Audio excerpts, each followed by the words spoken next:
Shukrani za dhati kwa kamati husika, hususan katika kuweka mpango huu ambao unarudisha hope ama dignity katika maisha ya Wakenya.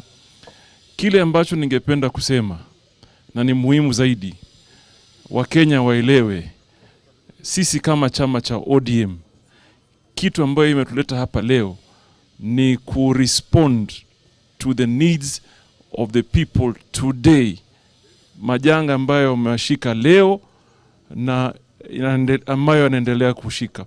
Na vile watangulizi wameanza kusema, wametangulia kusema kwamba watu wengi wana matarajio kwamba wakija hapa katika ofisi ya Chungwa basi ni mazungumzo ya siasa tu.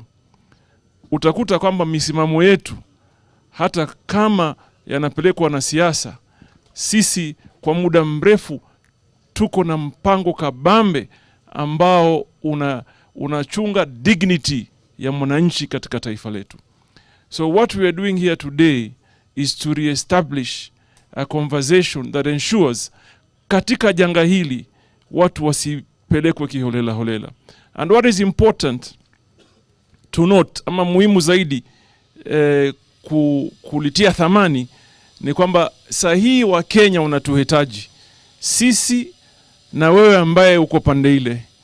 So if you're very comfortable, kama umekaa pale pazuri sana, kumbuka kuna Mkenya ambaye sahihi anasota kiasi kikubwa.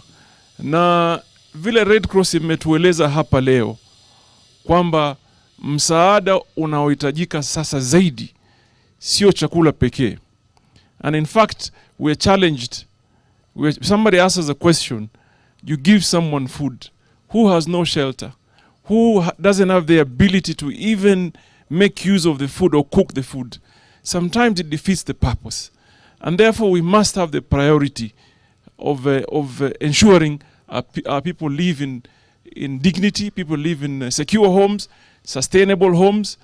And like the SG has said, I would imagine, and really this was the purpose of devolution. One of the purposes of devolution was to create opportunities outside our cities and urban areas. But that hasn't worked. It hasn't changed much. And therefore you cannot imagine that you would wake up one morning, come to the city, remove people from where probably they earn livelihoods and send them to other places. That may not work.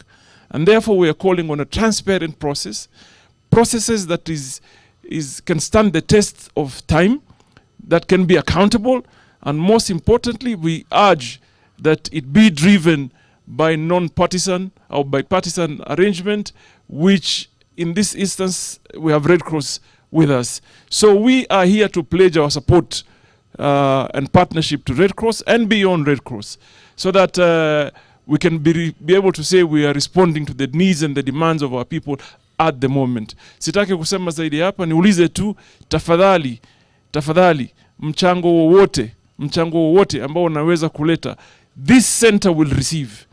And sio pesa in kind.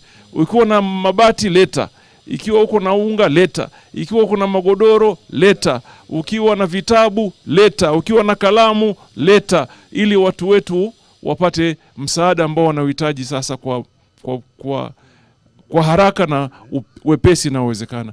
So mimi nataka niwatie hapa. SG, you can. Asante sana Mheshimiwa.